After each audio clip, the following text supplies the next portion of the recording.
Buenas noches con todos, por favor, bienvenidos a este tercer módulo de informes neuropsicológicos en la práctica clínica, donde hoy vamos a tratar el proceso de evaluación neuropsicológica. Vamos a esperar 2 minutos más a que los demás se puedan conectar a la clase. Muchas gracias.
Hola, muy buenas noches. Muy buenas noches, Mercedes, bienvenida. Muchas gracias.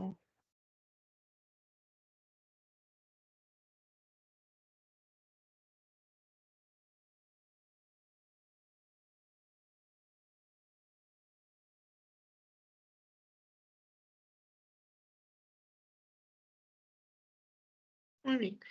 Una vez pasados los 2 minutos, podemos dar comienzo con este tercer módulo. Bienvenidos a todos. Buenas noches, doctora Verónica Jiménez. Este es su host. Puede empezar.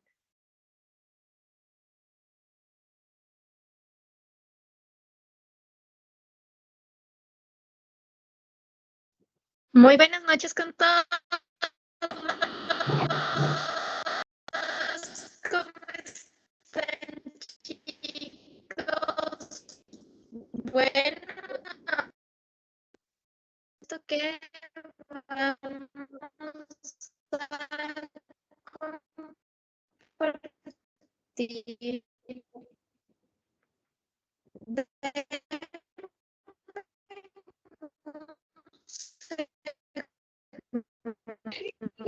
algo sucede, no se le entiende. Sí, por favor, vamos a esperar Un 2 momentito, minutos chicos, por favor. solucionar su problema del internet, por favor.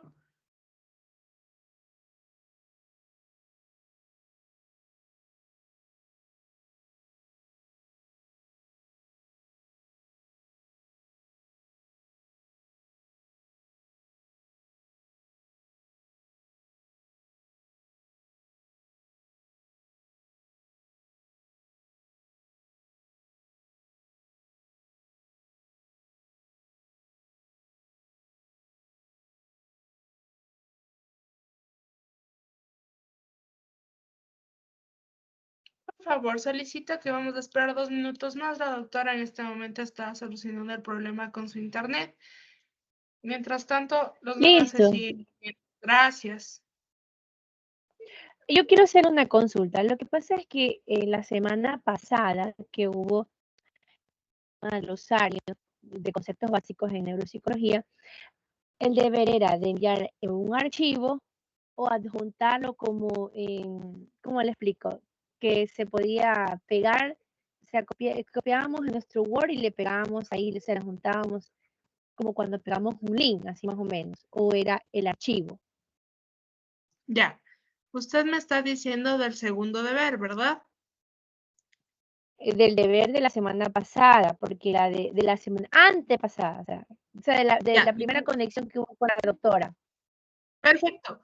Ustedes podían pegar directamente para publicarlo o lo podían subir en archivo, no habría ningún problema mientras estén los conceptos que se les Ah, pidió. ya sí, porque yo hice lo que usted dijo lo primero, que cogí, copié y pegué y adjunté nomás en lo que es el concepto, sino que todavía no tengo la nota. Entonces, eso quiero saber si hice mal el deber o no. Y el de la semana pasada, por motivos personales, no me pude conectar.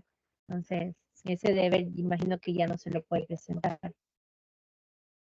Sí, no se preocupe. Todos los deberes se pueden entregar con una semana. Sin embargo, se les hace una apertura de la plataforma hasta el día domingo. El día de mañana se les aperturará la plataforma del segundo deber hasta el día domingo. Con respecto a las calificaciones, se lo está haciendo de manera simultánea, es decir, que ya mismo aparecerán sus primeras notas con respecto a esto. Algunas personas tuvieron problemas con el cuestionario, las personas que se comunicaron directamente con respecto a esto, se hará una calificación manual. Entonces, no se preocupen que una vez que yo tenga todas las notas, les comunicaré por medio del grupo para que ustedes la puedan revisar.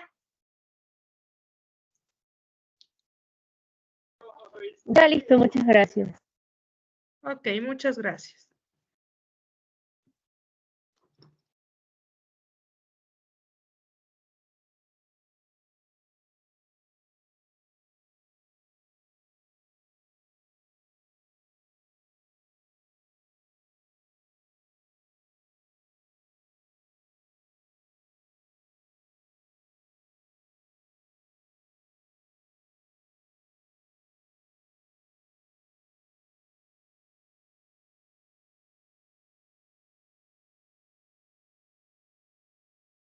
Ok, Eileen, no habría ningún problema en este momento.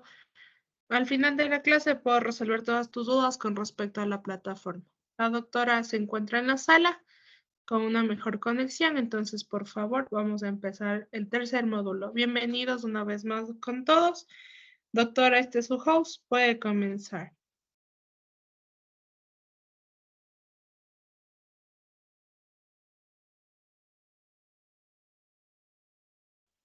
Muchísimas gracias, chicos. Gracias por estar aquí.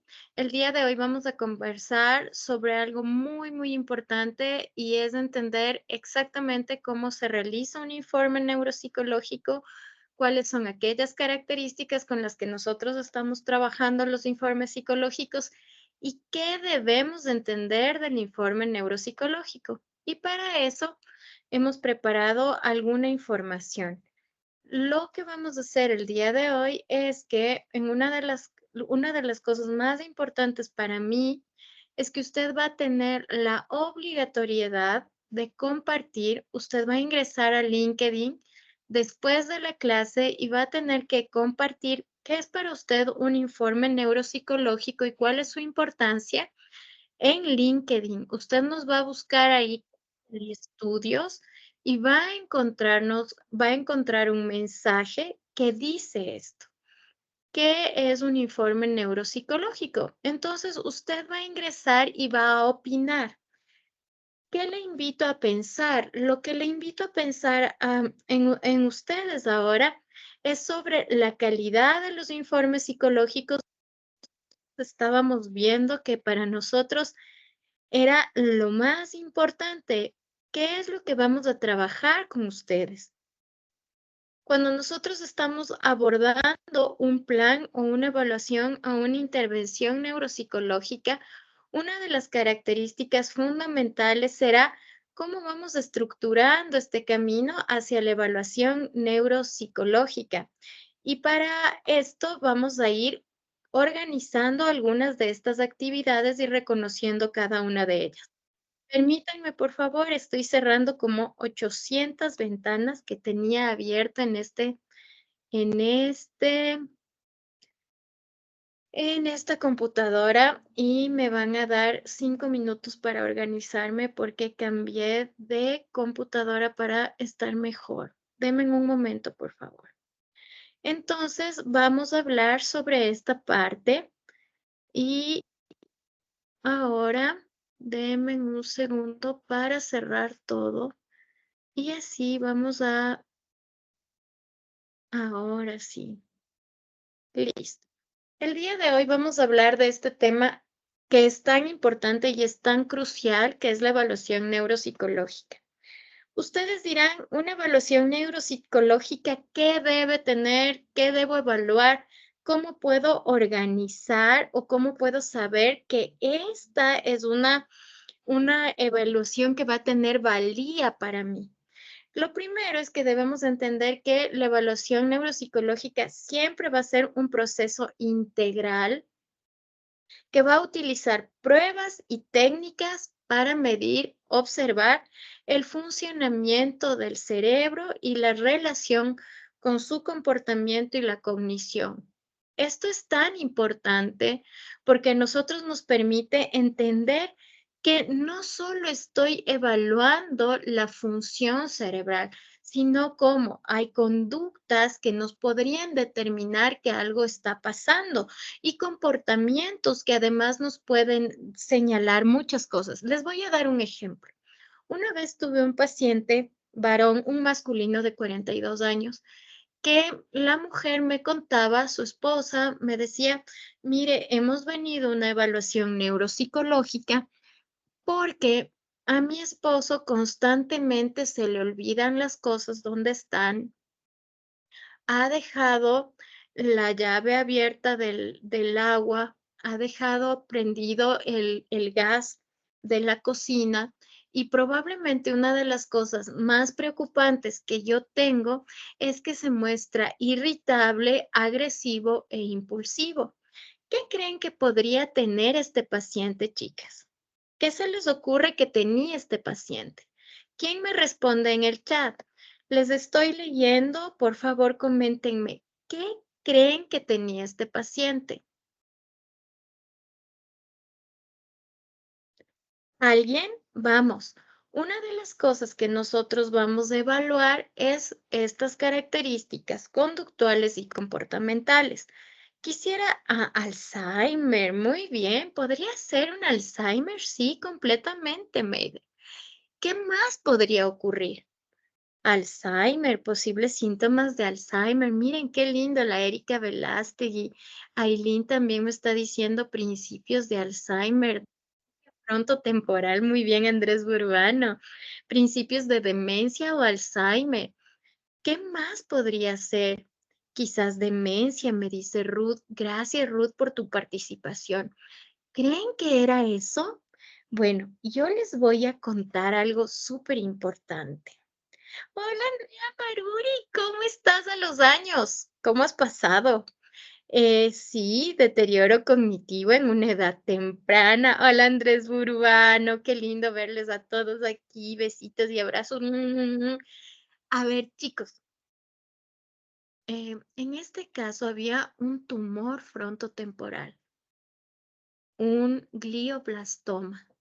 Este glioblastoma que tenía este paciente em, evolucionó rápidamente y en menos de 6 meses esta persona falleció. Era muy grande, era más grande que una pelota de tenis frontotemporal.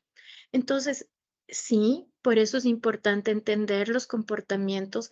Miren, yo tenía a una paciente que se le diagnosticó una supuesta depresión y resulta que no era depresión, sino era cáncer.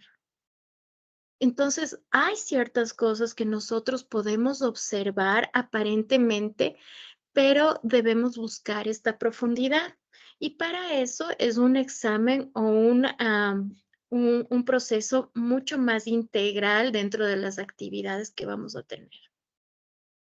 Entonces, esta evaluación neuropsicológica va a incluir pruebas y está diseñada obviamente para explorar muchas áreas: memoria, atención, habilidades perceptivas, de lenguaje, funciones ejecutivas, habilidades motoras, entre otras. Y esto, como yo les había comentado con anterioridad, no es solo voy a hacer que el neuropsicólogo cumpla todas sus funciones porque es el más inteligente y el más capaz de todas las especialidades. No, no es así. Nosotros debemos trabajar multidisciplinariamente, transversalmente e interdisciplinariamente para que haya un resultado favorecedor. Muchas personas hacen una observación clínica y dicen, ah, tiene depresión. Y comienzo a trabajar y abordar la depresión y no se han dado cuenta que este paciente podría tener un cáncer, una metástasis cerebral, por ejemplo.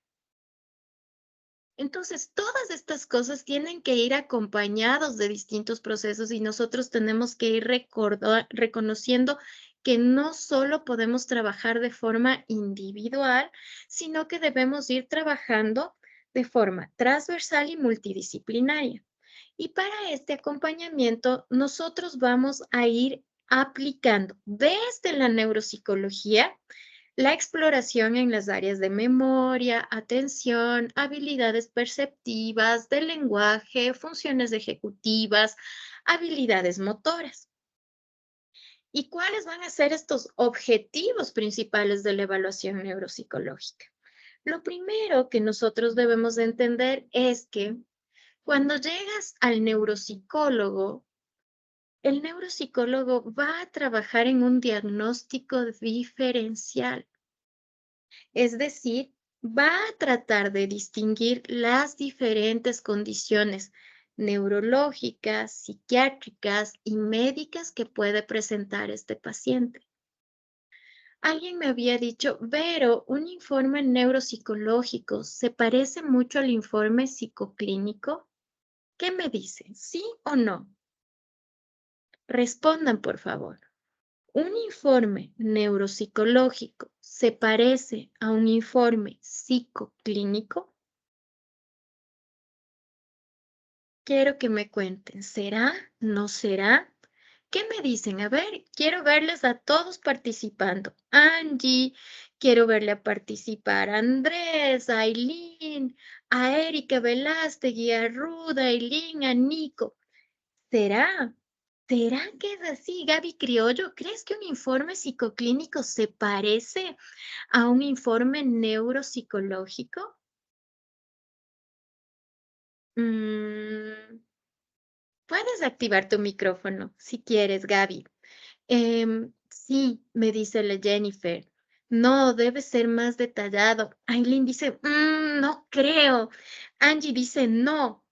Ahora les voy a preguntar, ¿por qué no o por qué sí? ¿Por qué podría ser igual un informe psicoclínico? Las personas que están defendiendo eso me van a decir por qué sí puede ser igual o parecido, ¿no? Y las personas que me digan por qué no, me van a explicar el por qué no. ¿Por qué deberían ser diferentes los informes psicoclínicos y los informes neuropsicológicos clínicos? ¿Cuál sería la diferencia? Josué me dice no, porque obviamente el informe neuropsicológico va a tener una recopilación de información para determinar el estado de paciente en relación a la competencia con la vida cotidiana y conocer además su perfil cognitivo, emocional, conductual y funcional.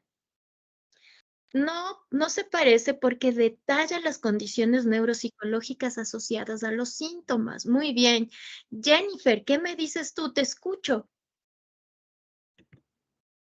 Buenas noches, profe. Yo creo que sí hay ciertos parecidos porque en el informe psicológico clínico pues va información base del paciente, lo mismo que encontramos en el neuropsicológico.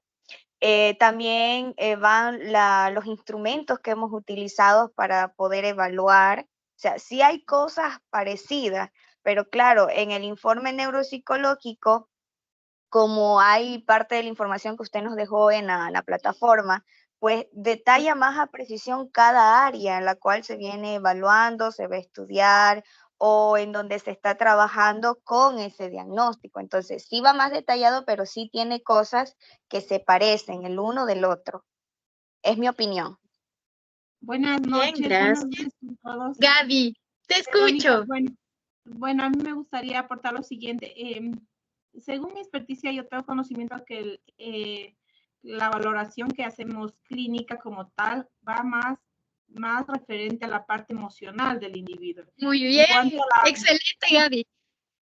En cuanto a al informe neuropsicológico, sí es un estudio más detallado de todo lo que son las neurofunciones, como atención, memoria, función ejecutiva, dependiendo, ¿no? Dependiendo de la entrevista clínica que hayamos tenido con el paciente y cuál es el pedido como tal, pero también está la valoración psicopedagógica. Entonces, Verónica, aquí va mi pregunta. ¿Podemos hacer una valoración neuropsicológica y psicopedagógica dentro de un mismo informe? Sí podemos, porque va relacionada también con la parte del aprendizaje. Una bestia. Esa pregunta, Gaby, es una pregunta brutal, porque esta semana yo recibí un paciente, Gaby. Un paciente de 6 años de edad, 6 años de edad tardío. Un paciente X de 6 años de edad que le hace una evaluación una psicopedagoga y esta psicopedagoga le diagnostica dificultades del aprendizaje, ¿sí? Hace un maravilloso y espléndido informe psicopedagógico y le diagnostica dificultades del aprendizaje. Y esta psicopedagoga es una psicopedagoga que tiene una maestría en neuropsicología y le diagnostica bajo su base estructural dificultades del aprendizaje. Pero cuando hace esto, esta psicopedagoga se olvida de diagnosticar su trastorno superior, que era el autismo. Entonces, ahí sí puedes hacerlo, Gaby, si es que tienes un equipo multimodal, ¿sí? Por ejemplo, en CETERAP de Poliestudios hay psicóloga clínica, psicóloga educativa, psicóloga general, neuropsicóloga. Y vamos a dar un informe neuropsicoclínico y psicopedagógico. Puedes hacerlo mientras más completo sea el informe, muchísimo mejor. Pero esto va a estar muy orientado a qué profesional va a levantar esta información y cómo van a concretar dicha información. Esto para mí es súper importante porque el motivo de consulta debe ser orientado y súper claro para que nosotros podamos entender qué es lo que pasa. Si nosotros no hacemos esto y si tenemos un informe donde yo, todóloga, me estoy metiendo a todos los espacios, personalmente no voy a evaluar nada. Entonces, por más inteligente y por más capaz que sea, esa no es la idea. Me dice alguien, Vero, Erika, me dice, el informe clínico es más hacia lo general, mientras que el informe neuropsicológico es más hacia lo específico. ¿Será? No. Como lo ha dicho la Gaby Criollo, y creo que este es el sustento más importante que todos ustedes deben tener, la parte clínica se orienta a la regulación, al análisis de las emociones y sus comportamientos a partir de este proceso emocional que están teniendo. Además, a la evolución de los trastornos de la personalidad o los trastornos del estado del ánimo, ¿no es cierto? Todas estas características clínicas, ¿sí? Pero el informe neuropsicológico va a estar muy bien acompañado de distinguir las condiciones neurológicas, psiquiátricas y médicas que puede tener un paciente. Miren, les voy a dar un ejemplo. Yo tengo cáncer. Tengo cáncer. Tengo cáncer desde el año 2021. Y la forma en la que me diagnosticaron cáncer fue a través de una depresión. Si yo no hubiera acudido al especialista correcto, probablemente a mí me hubieran tratado por depresión y el cáncer hubiera avanzado grandemente. ¿Estamos de acuerdo? Hay personas que tienen hipotiroidismo, que el riesgo más grande o cómo se manifiesta el hipotiroidismo es a partir de la depresión. A los pacientes que tienen hipertiroidismo, se presenta su enfermedad por la ansiedad. ¿Sí? Entonces, un paciente hipertiroideo va a presentar riesgos ansiosos. Y eso tiene que evaluar el neuropsicólogo con esta transversalidad y esta multidisciplinariedad. Un paciente, hagamos un ejemplo que bestia, es súper práctico. Un paciente con ideación suicida, verá lo que le estoy diciendo. Un paciente con ideación suicida, ¿qué enfermedad podría tener? Verá lo que le estoy preguntando. Un paciente con ideación suicida que llega a tu consultorio neuropsicológico y te dice que tiene manifestaciones depresivas, ideación suicida,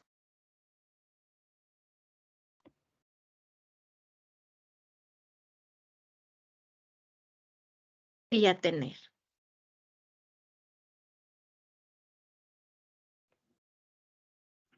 Tiene problemas emocionales graves y se le debería derivar con el psiquiatra.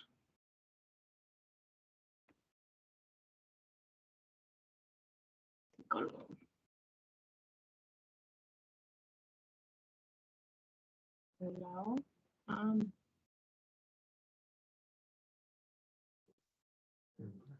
Afección cardíaca. Muy bien, Raquel Parra. Oye, no se vale porque la Raquel es médico. No se vale, la Raquel es médico. Muy bien, lo que puede tener un paciente con ideación suicida probablemente sea diabetes.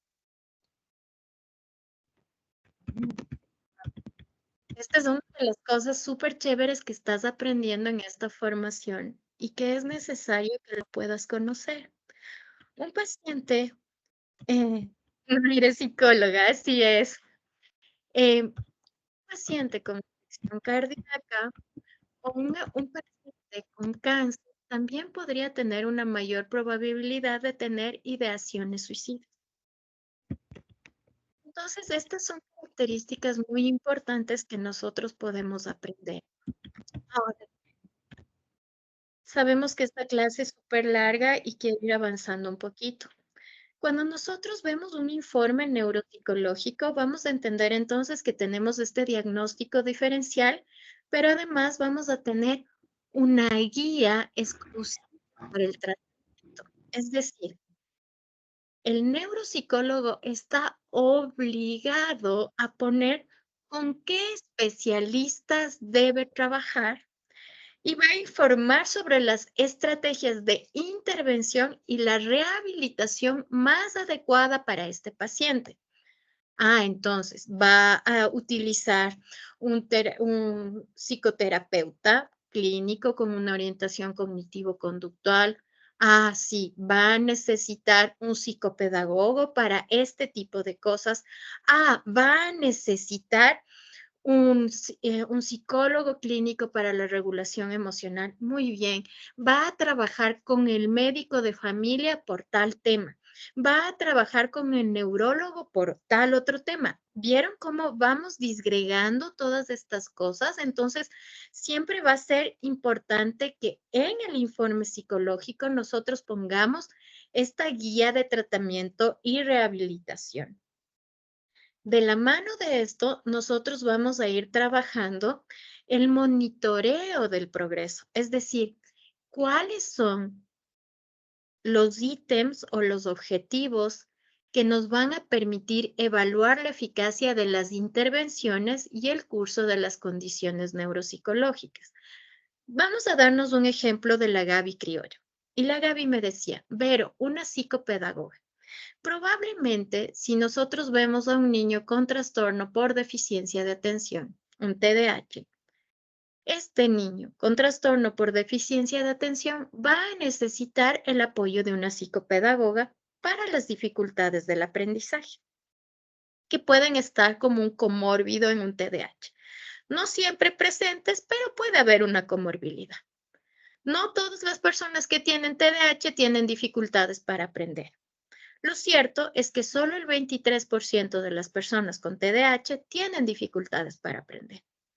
Entonces, si tenemos a esta persona que nos va a acompañar desde el área de psicopedagogía, nosotros vamos a elaborar los objetivos medibles y cuantificables para que esta intervención sea eficaz y probablemente la evaluación se realiza cada 3 o 6 meses de acuerdo a los parámetros preestablecidos. Dentro de esto vamos a ver cuál es la importancia de la evaluación neuropsicológica. Primero, nos va a permitir tener una comprensión integral, es decir, una visión súper detallada de la parte cognitiva, emocional y conductual del individuo.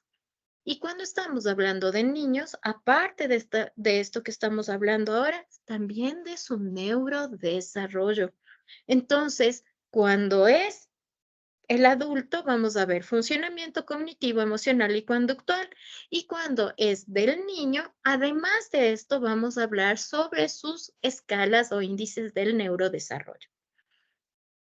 Vamos a hablar sobre el tipo de cuidado que va a necesitar este paciente, ya que facilitará las intervenciones basadas en sus fortalezas y sus debilidades. Cuando nosotros hacemos esta evaluación neuropsicológica, siempre vamos a hablar de las fortalezas del paciente dentro de la escala de Wechsler, dentro de Cumanes, dentro de Cumanin, dentro de Eni, dentro de Banfe. Vamos a explicar cuáles son las fortalezas del paciente y cuáles son aquellas debilidades de cada persona. Y trabajaremos y abordaremos la prevención y detección temprana de riesgos emergentes que se pueden convertir en trastornos más serios. Probablemente una de las características más importantes, chicas y chicos, es esa, que nosotros vamos a abordar en esta etapa una relación súper importante entre la caracterización que vamos a tener de nuestro paciente y cuáles son aquellos factores de riesgo. Me voy a remitir a lo que me pregunta la Carol aquí. ¿Cuál es la relación de la diabetes con la ideación suicida? La mayoría de los pacientes con diabetes pueden presentar una depresión del sistema inmune completa. Dentro de ellas puede tener fatiga, cansancio. Esta fatiga y este cansancio les lleva a tener una dieta muy pobre, por ejemplo, y generalmente tienen muchas dificultades para hacer ejercicio, cumplir actividades y cumplen un riesgo de depresión más alto. Muchas personas que tienen diabetes para su debut o sea, cuando debuta la diabetes, generalmente tienen micciones rápidas, infecciones urinarias, problemas para conciliar el sueño, desgaste físico y mental, cansancio y obviamente comienza una etapa de depresión, pero esta depresión no está asociada a una depresión real, sino que es cómo se manifiesta la enfermedad en un paciente que está presentando diabetes. Generalmente estos pacientes manifiestan estar cansados de su vida. Se están enfermando constantemente, tienen que ir al baño constantemente, podrían estar muy hinchados, muy cansados. Cuando hablamos de diabetes tipo 2, inclusive podrían presentar una cantidad de peso exacerbada, por ejemplo, y esta podría ser una de las características. Obviamente asociados a una, por ejemplo, una pancreatitis, muy bien, o cambios hormonales. Y todo eso va en conjunto de este paciente. El debut de su enfermedad podría hacernos pensar que es una asistencia psicológica. Pero lo que debemos realizar es una derivación a medicina interna. Porque cuando hacemos esta investigación previa del paciente, vamos a encontrar ciertas características que nos deben llamar la atención. ¿Sí? Ahora, cuando nosotros hablamos de prevención y detección temprana, les voy a dar un ejemplo. Llega un paciente donde mí y me dice, estoy súper deprimida, doc. Estoy hecho pedazos, estoy súper deprimida. Me siento muy cansada, no puedo dormir. Dentro de mi inspección clínica, dentro de la observación clínica, esta paciente tiene un corte en su cuello. Y le digo, wow, te retiraron la tiroides. Y me dice, sí, me retiraron la tiroides hace 10 años atrás. Perfecto. ¿Por qué te retiraron la tiroides? ¿Tuviste un Hashimoto? No, no tuve un Hashimoto. Tuve cáncer de tiroides. Ok, ¿y cómo va tu tratamiento? No, simplemente me retiraron la tiroides, me dieron yodo y se acabó. En el IES no me dijeron que debo hacer nada más. Ok, entonces comenzamos con nuestra psicoeducación al paciente e informamos que el paciente debe tener durante los primeros 5 años una revisión constante de su problema tiroideo que incluye una ecografía, exámenes médicos rutinarios y una revisión cada mes en el primer año con el endocrinólogo y luego cada 3 meses, cada 6 meses y finalmente una vez anual durante toda su vida porque el cáncer de tiroides puede volver. Y que probablemente podría necesitar un ajuste de la levotiroxina y que por eso se están manifestando sus síntomas orientados a la depresión. Sí, puede haber ganado o subido, ganado peso o bajado de peso y la medicación ya no abastece lo que ella necesitaría. Miren qué importante es saber estas cosas. Entonces, así vamos a hacer la prevención y la detección temprana de los riesgos. Además, vamos a hacer un apoyo para los pacientes y la familia, donde vamos a ofrecer información crucial para que los pacientes y sus hijos comprendan mejor las condiciones neurológicas y cómo manejarlas. Ahora, cuando nosotros hablamos de un informe neuropsicológico, además vamos a ver las aplicaciones de esta evaluación neuropsicológica. Por ejemplo, en el adulto mayor, las demencias, el Alzheimer, el Parkinson como trastornos neurodegenerativos. También vamos a hablar de lesiones cerebrales como traumatismos cráneoencefálicos, accidentes cerebrovasculares, entre otros. Vamos a hablar sobre los trastornos del neurodesarrollo como el TDAH, el espectro autista, la discapacidad intelectual, las dificultades del aprendizaje.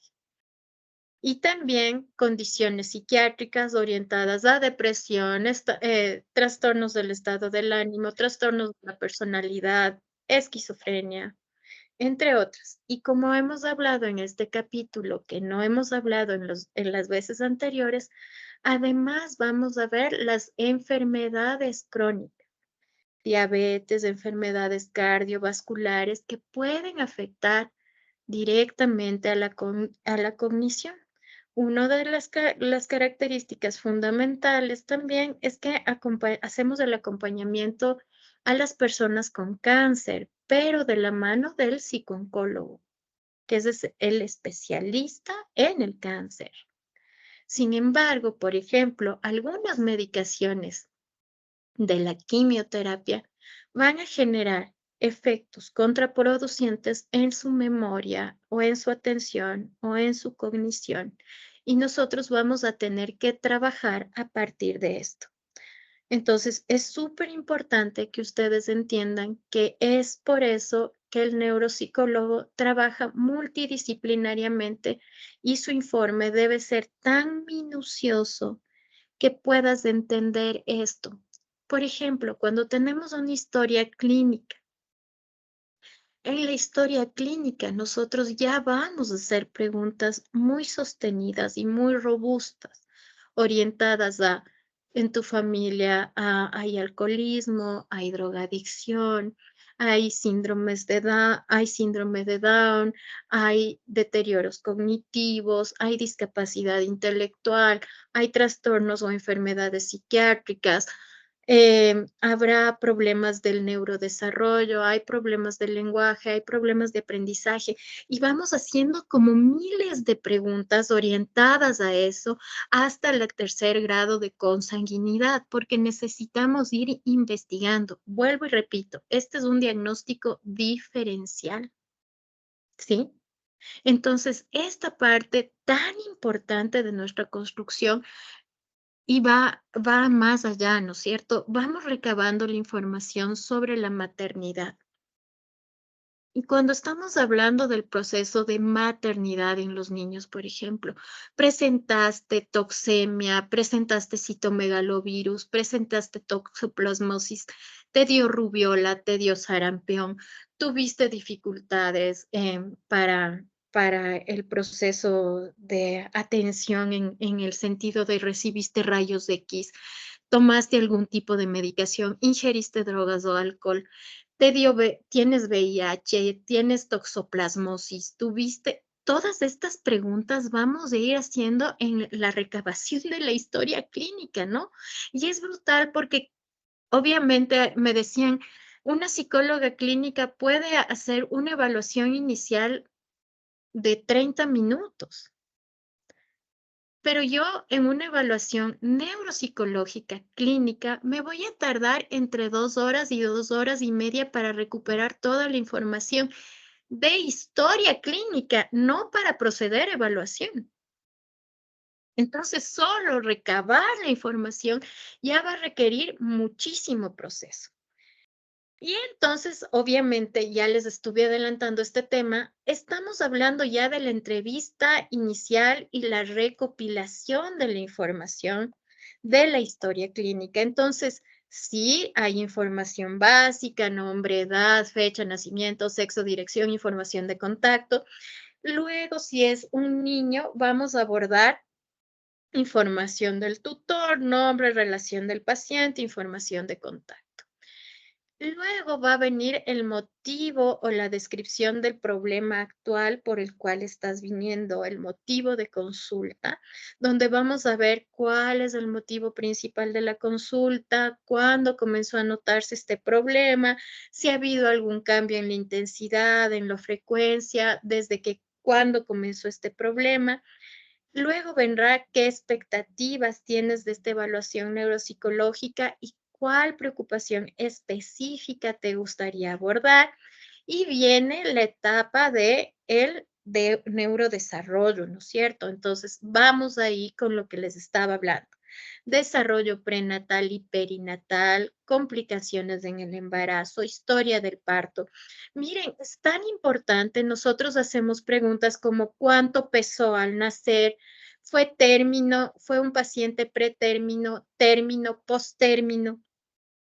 ¿Fue un paciente? ¿Cuánto duró el trabajo de parto? ¿Qué tipo de parto fue? ¿Eutóxico, distóxico? ¿Cómo fue espontáneo? ¿Fue inducido? Este paciente presentó características súper importantes, ictericia, cianosis, estuvo en incubadora, le faltó el oxígeno al nacer. Tuvo problemas en la succión, pudo succionar, no pudo succionar. Sí estamos tomando en cuenta la especificidad que nosotros estamos buscando en esta etapa. Luego vamos a hablar de los hitos del desarrollo, a qué edad comenzó a sonreír, a qué edad mantuvo su cabeza erguida, a qué edad comenzó a gatear, a qué edad se sentó, a qué edad comenzó a gatear, a qué edad tuvo a qué edad comenzó a caminar, a qué edad dijo sus primeras palabras, a qué edad dijo sus primeras frases, a qué edad consolidó el lenguaje, cómo es el lenguaje actual de nuestro paciente. Parece que me sé de memoria la historia clínica, pero más o menos eso es lo que nosotros vamos a ir preguntando. De la mano de esto, probablemente algunas personas digan, no me acuerdo. ¿Podemos llenar eso otro día porque no me acuerdo? Y ahí para la historia clínica. Y decimos sí, no hay ningún problema, vamos a agendar una nueva cita. Por favor, para esta nueva cita puedes valerte de videos y álbumes de fotos, además del carnet de vacunación en donde vamos viendo los hitos del neurodesarrollo. Este carnet es donde la pediatra va a ir señalando qué hitos ha cumplido y en qué fecha las ha cumplido. Ah, perfecto. Entonces, para nuestra siguiente cita ya pueden venir con esta preparación, que es algo tan importante con lo que nosotros debemos intervenir.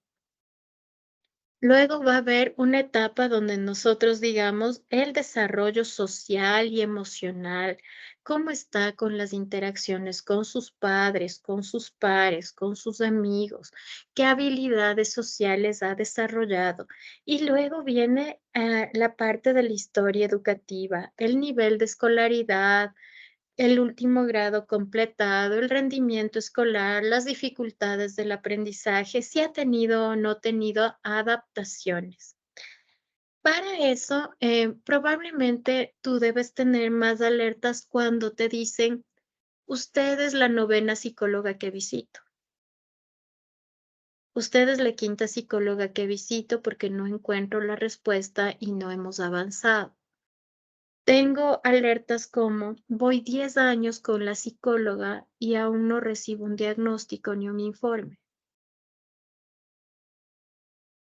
Estas para nosotros son alertas súper fuertes de que este paciente no está siendo tratado de una manera adecuada.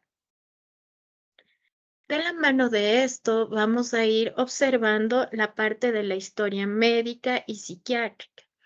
Entonces aquí vamos a tener toda la historia médica, incluyendo enfermedades crónicas, hospitalizaciones, cirugías, medicaciones actuales, el motivo y para qué.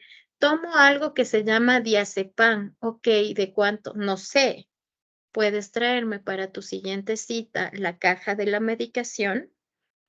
Tomo esta medicación que se llama Treval. ¿Qué es Treval? No existe. Ok, vas a traerme para la siguiente cita la caja de mi medicación para saber qué estás tomando. Miren, qué cosa tan importante es saber si mi hijo tiene alergias o no tiene alergias. Algunas medicaciones como Montelukast, el salbutamol, generan pseudo hiperactividad. el paciente no tiene hiperactividad, no tiene trastorno de deficiencia de atención, pero es asmático y consume frecuentemente Montelukast con salbutamol. Entonces no es un TDAH. Es un paciente alérgico con una medicación que hace un pseudo TDAH. Vamos. Entonces, todo esto tiene que ser recabado de una forma idónea para tener toda la información que podríamos tener para hacer un diagnóstico diferencial. Luego, de la mano de esto, vamos a tener la parte de la historia neurológica, traumatismos cráneoencefálicos, convulsiones, infecciones del sistema nervioso central u otros trastornos neurológicos diagnosticados. En este momento se me acaba de ir el nombre, pero por ejemplo, tuvimos un paciente que cuando nació, lastimosamente fue contaminado con meningitis neumocóxica, si no me equivoco. No me acuerdo muy bien, no estoy muy clara en el término exacto, pero en todo caso era una meningitis. Entonces, este paciente tenía características de autismo, pero lo cierto es que no tenía autismo, sino que era la afectación que tuvo por la meningitis. ¿Cómo lo descubrimos? Porque pedimos un informe completo del neurólogo que le atendió en sus primeros momentos de vida. Entonces, todo esto para nosotros es muy importante. Trastornos del ánimo, trastornos de ansiedad, trastornos del espectro autista, tratamientos psiquiátricos previos y actuales. Pero de la mano de toda esta información psiquiátrica también viene la información psiquiátrica de su familia. ¿Por qué? Porque si el padre de este niño tuvo un problema asociado a, se me ocurre algo muy importante, padre o madre de familia presentan depresión. Esta ya es una señal de alerta. Por ejemplo, su padre se ha suicidado. Esta ya es una señal de alerta para nosotros. Padre o madre presentan una enfermedad crónica o neurodegenerativa. Esta es una alerta para nosotros. Entonces, estas cosas vamos a tener que ir evaluando dentro de esta etapa. Obviamente, cuando nosotros hablamos de la historia familiar, estamos reconociendo los antecedentes familiares, las condiciones neurológicas y psiquiátricas, el ambiente familiar y la dinámica que tenemos ahí, cómo se ven, cómo se observan, cómo se construyen. Ah, es un niño que tiene deficiencia de atención. Muy bien. ¿Tiene deficiencia de atención? Sí. Ajá, cuénteme cuántas horas pasa el niño solo en casa. Es que yo llego a las 9 de la noche de trabajar y mi esposa llega a las 8. ¿Y quién le cuida? No, él abre la puerta de la casa y tenemos un celular con el cual nos comunicamos y él después de hacer las tareas solo se queda viendo la computadora o el celular hasta que nosotros lleguemos. La dinámica familiar influye en el comportamiento y la conducta de este ser humano. Probablemente, si generamos factores de adaptabilidad más sanos y de protección, esta persona no llegue a tener un trastorno, sino que estamos trabajando en su macroambiente. Dentro de esto, también vamos a analizar su estilo de vida, sus hábitos, sus rutinas diarias, sus hábitos de sueño y alimentación. Miren que un neuropsicólogo va a trabajar súper importante, fuertemente en sus hábitos alimentarios, en sus hábitos de sueño y en su higiene de ocio. Estas tres cosas van a ser súper importantes para nosotros. Si nosotros tenemos una dieta hipocalórica, pero aparte de hipocalórica, sedentaria y con una baja calidad de sueño, este es un paciente que probablemente derivará en un trastorno psiquiátrico. Y estas cosas debemos tomarlas en cuenta y es muy importante para nosotros hacer trabajo de psicoeducación en la prevención del sedentarismo, en la prevención de la higiene del sueño y prevención de trastornos de la conducta alimentaria. No solo existe anorexia, sino también obesidad y esto debe ser tomado en cuenta. Dentro de este proceso, además, hablaremos de los usos de la tecnología y el tiempo que están trabajando dentro de la tecnología. Para llegar a las observaciones del entrevistador, ¿qué debemos tener en las observaciones? El comportamiento, la comunicación, la interacción. ¿Este paciente ha llegado bañado? ¿Este paciente ha llegado limpio? Este paciente está oliendo bien. Este paciente está visiblemente desgastado. Yo me acuerdo que una terapeuta mía me dice, es que llegó a consulta con sus ojitos que parecían Happy Panda. Qué importante es que nosotros podemos observar estos comportamientos. Qué lindo es que nuestro psicoterapeuta, nuestro psicólogo o nuestro neuropsicólogo pueda observar que el día de hoy vine desalineada, que vine angustiada, que vine muy cansada, que me sentía fatigada, que parece que no he dormido, que parece que no me he hidratado, que parece que no he comido. Porque todo eso va a demarcar mi evaluación. Entonces, esa observación debe estar inscrita en nuestra historia clínica. Luego de esto, vamos a hablar de cómo se realiza esta selección de las baterías y pruebas psicológicas para la evaluación. Cada una de estas pruebas o evaluaciones neuropsicológicas va a estar determinadas por la edad del paciente, el motivo de la evaluación y las áreas que deseamos explorar. Cuando nosotros vamos a observar esto, vamos a ver qué selección hacemos para los niños, los adultos o los adultos mayores. Y vamos a proporcionarles un ejemplo estándar de lo que se debería utilizar. No es un proceso específico porque para las especificidades tenemos pruebas específicas. Y para las generalidades tenemos pruebas generales que nos darán o nos determinarán cuál es el siguiente paso a seguir o qué prueba específica debemos tomar. Quiero dejarles bien en claro esto porque luego dicen, es que Vero a nosotros nos enseñó que a los niños se les toma esto. Sí, esto como general.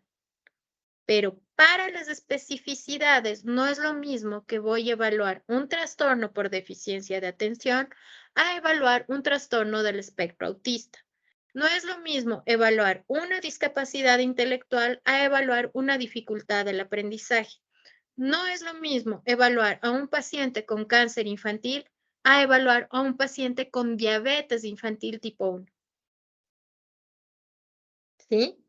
Hay características completamente distintas en la especificidad. Y si usted quiere saber cómo evaluar en la especificidad infantil, nosotros vamos a tener nuestro siguiente curso que inicia el próximo mes que habla solo de psicometría infantil, que es diferente. ¿Sí? Ahora estamos hablando de evaluación neuropsicológica, pero obviamente tengo que explicarle la evaluación que debe tener para que usted sepa que este es un informe consistente y que puede ser tomado en cuenta por usted al momento de trabajar.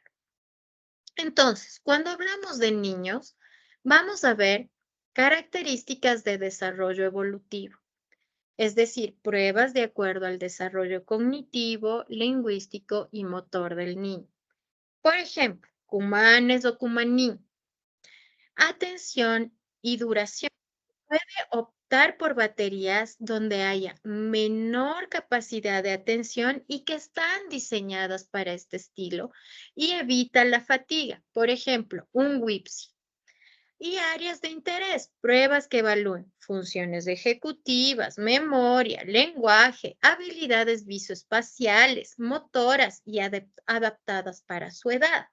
Por ejemplo, si tenemos áreas de interés y vamos a hablar de funciones ejecutivas porque estamos tratando de diagnosticar un trastorno por deficiencia de atención, probablemente, aunque sea una evaluación muy larga, yo no solo voy a utilizar el TDAH-5 para diagnosticar TDAH, sino que probablemente en esta edad que es tan importante no estigmatizar y no poner un label a nuestro usuario, yo me tome el tiempo de 3 o 4 sesiones para utilizar ENI. ¿Sí? Yo lo tomaría. Yo utilizaría el ENI en mi paciente. Vamos. Por ejemplo, la selección de un paciente niño comienza con una escala de Wechsler. Está bien, WIPSI o WISC, de acuerdo a la edad. NEPSI. El NEPSI-2, que es una batería neuropsicológica que tiene dominios cognitivos adaptables de acuerdo a la edad. Para aprendizaje audio-verbal, yo utilizaría la figura del rey. Y Bender visual o motor gestalt para las habilidades visomotoras visoespaciales. Preferiblemente yo no utilizaría el Bender porque ya es muy, pero muy viejo. Probablemente yo utilizaría un DP3 para analizar todas las consideraciones del neurodesarrollo y me parecería mejor tener una entrevista súper clara de neurodesarrollo para ver cómo ha cumplido sus estándares. ¿Estamos de acuerdo? Entonces, esa sería una evaluación base, sin especificidad. ¿Sí?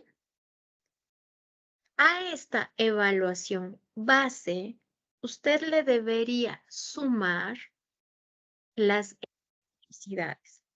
Si voy a evaluar dificultades de aprendizaje, probablemente acompañe este proceso con PROLEG, PROESC, ¿sí? Y quizás un BAT7. Si voy a hablar de problemas intelectuales, no utilice WIPSI o WISC, sino utilice escala de Wechsler no verbal. Probablemente, acompañado de eso, haga un DP3 para ver cuáles son los hitos del neurodesarrollo conseguidos en él. O quizás, si fuese más niño, pueda hacer una escala de Vineland o una escala de Mary Palmer. ¿Sí? Dentro de la mano o de la mano de esto, si es un paciente que tiene un presuntivo de autismo, voy a trabajar ADIR, A2 y escala de Vineland. Si no, no sirve el diagnóstico de autismo, por más que usted haya hecho un DP3, por más que usted haya hecho una escala de Mary Palmer. No, si no tiene A22, Vineland y ADIR, no funciona. Entonces, de acuerdo a las especificidades, las va a ir trabajando. Ahora vamos a hablar del adulto.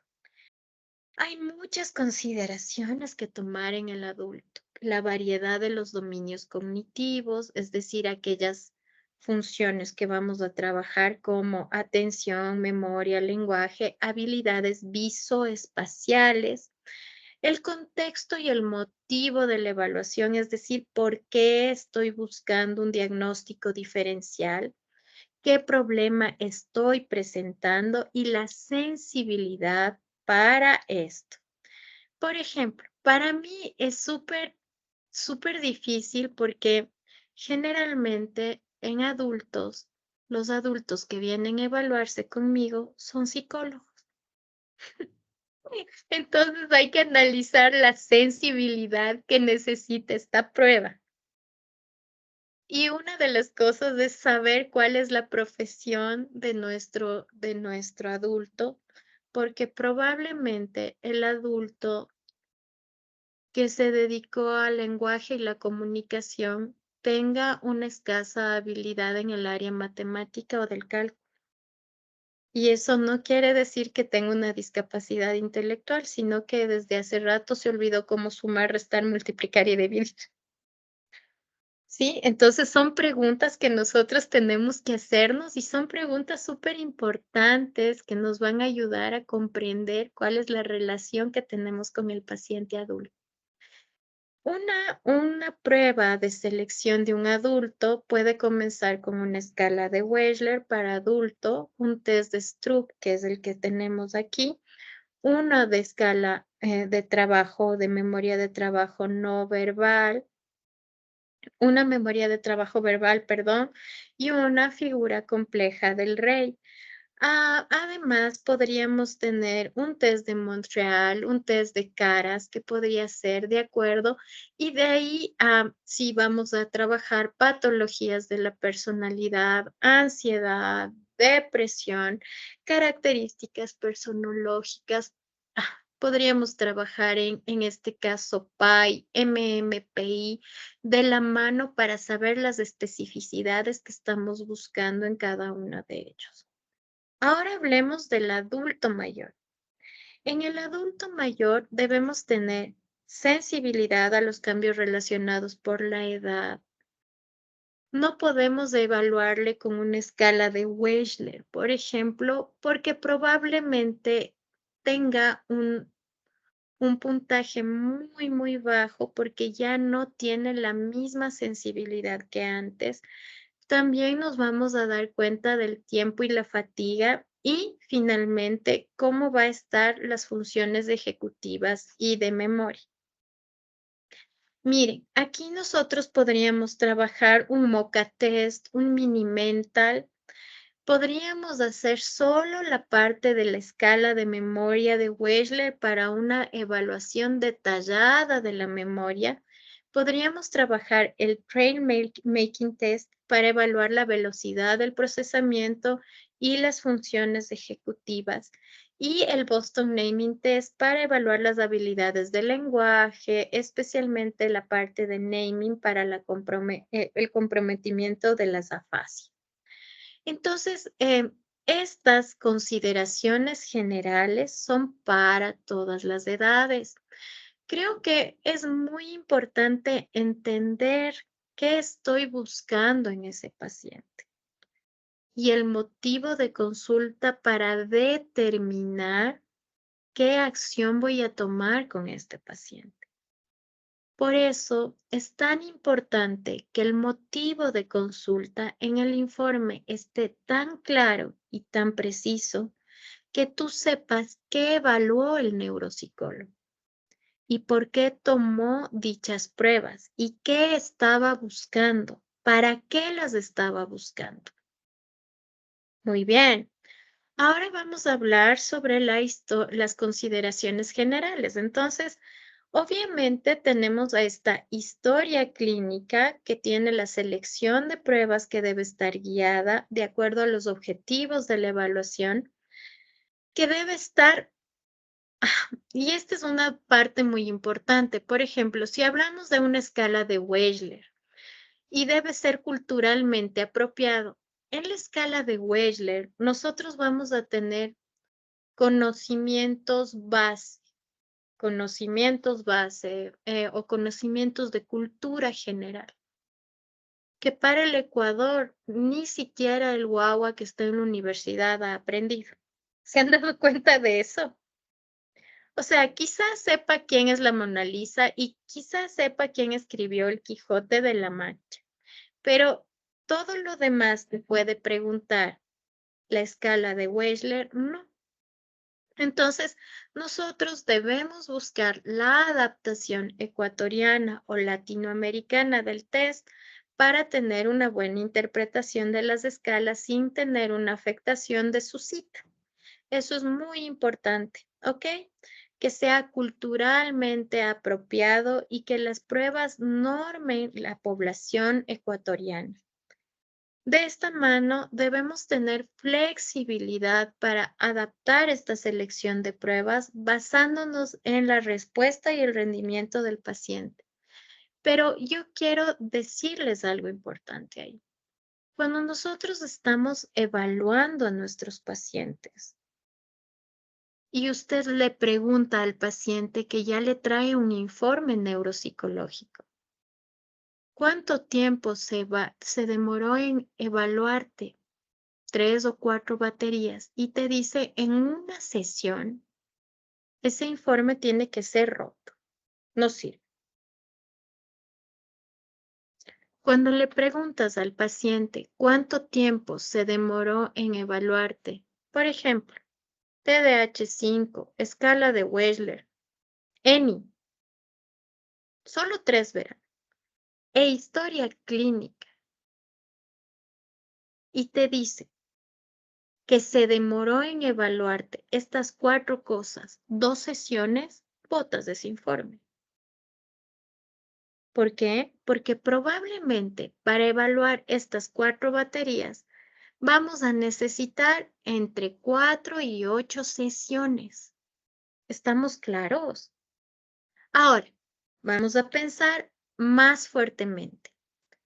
Pensemos que a este paciente le dicen que le van a evaluar todo el día, 5 horas seguidas. Miren, yo tengo un caso así. 5 horas seguidas a un paciente de 6 años.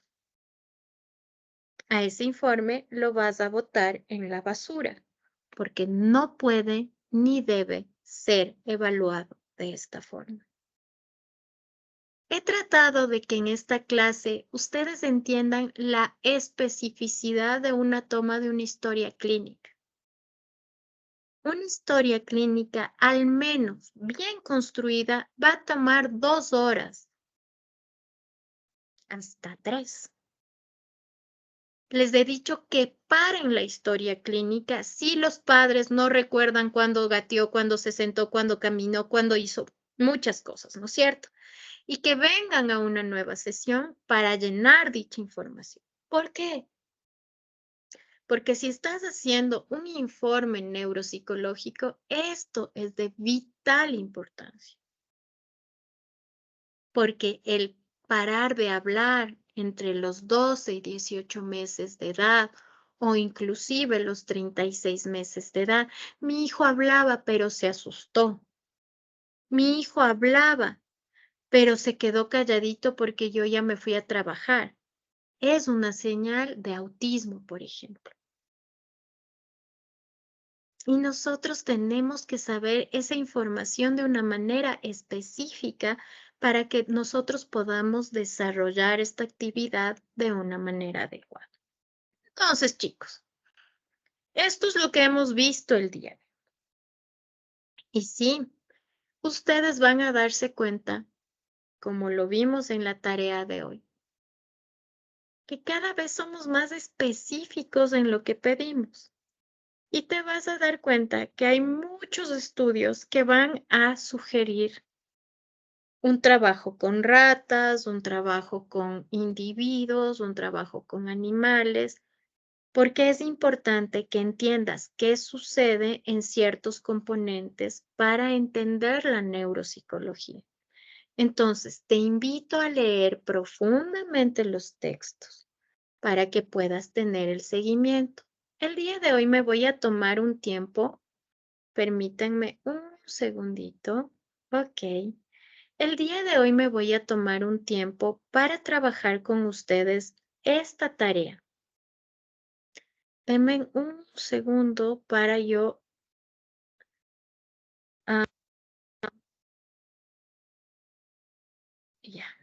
esta tarea. Entonces, nosotros tenemos la exploración de la estimulación sensorial y los efectos de deprivación en el desarrollo cerebral. Para esto, ustedes van a tener que leer todo lo que está realizado por Hubel, Wechsler, Goldman, Rake y Massenschmidt y Kass y Grudenow.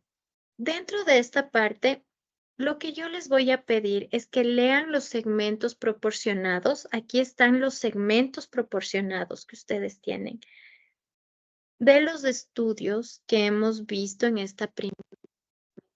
Esto es lo que usted tiene que leer e investigar.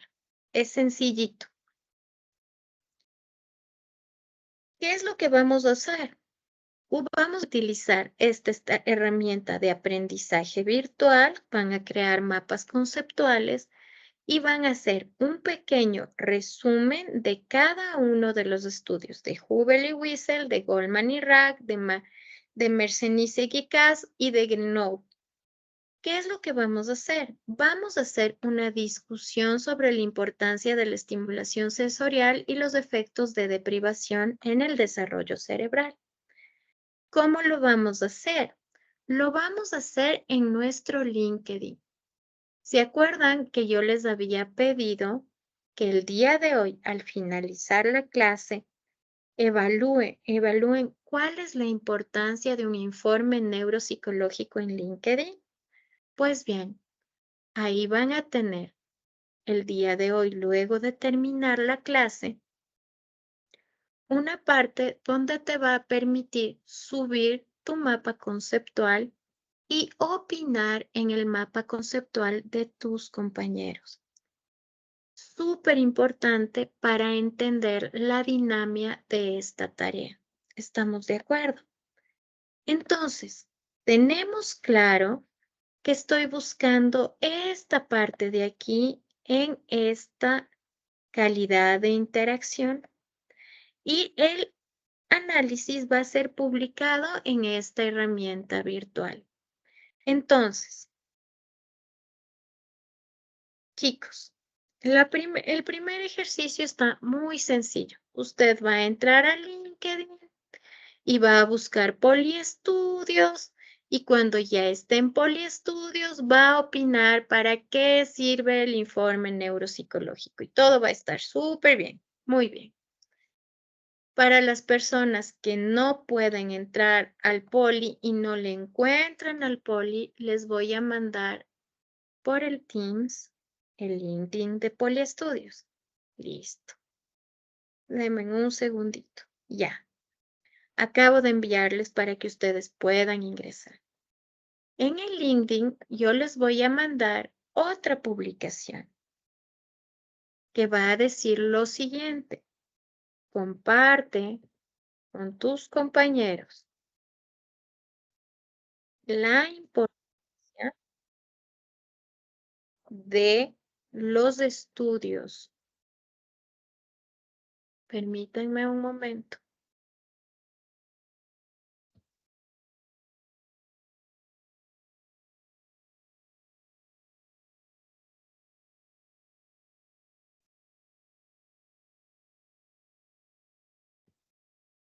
De Hubel y Wiesel, Goldman y tal, en la neuropsicología clínica.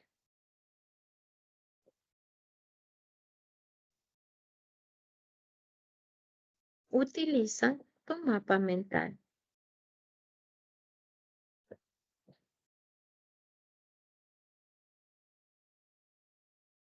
Entonces, usted va a tener dos publicaciones que seguir.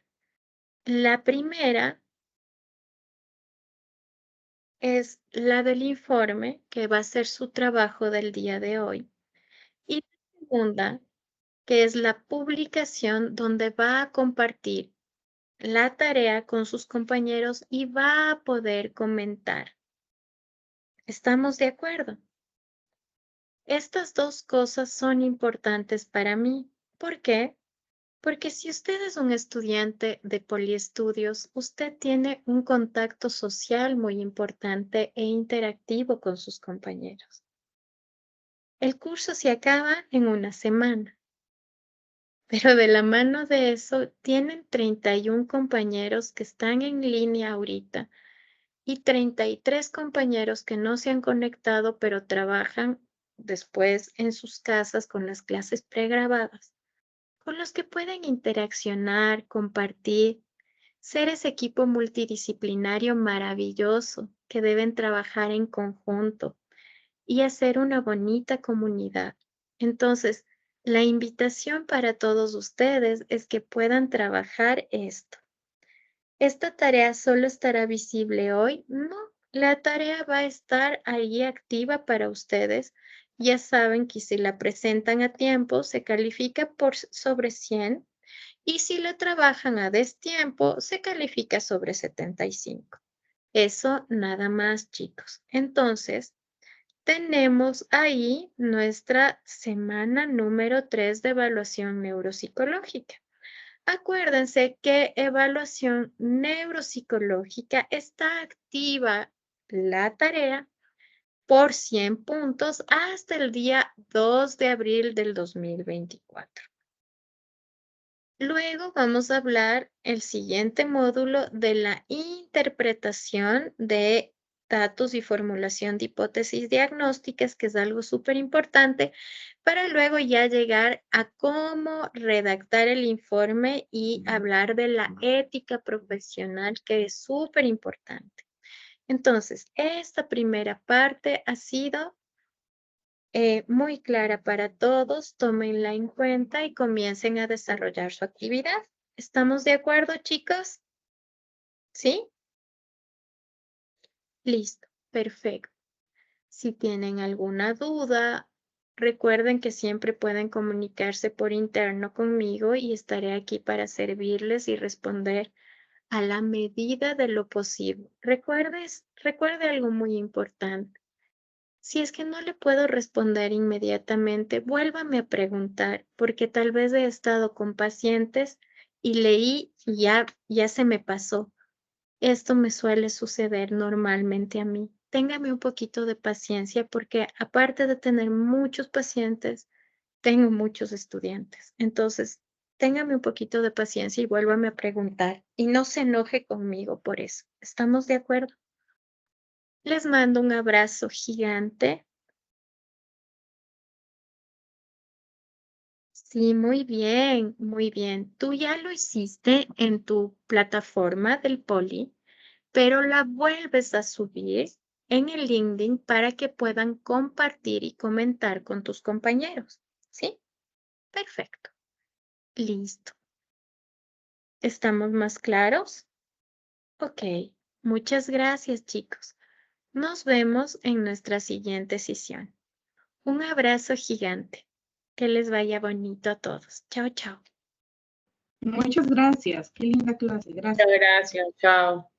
Gaby, un abrazo. Chao, chao.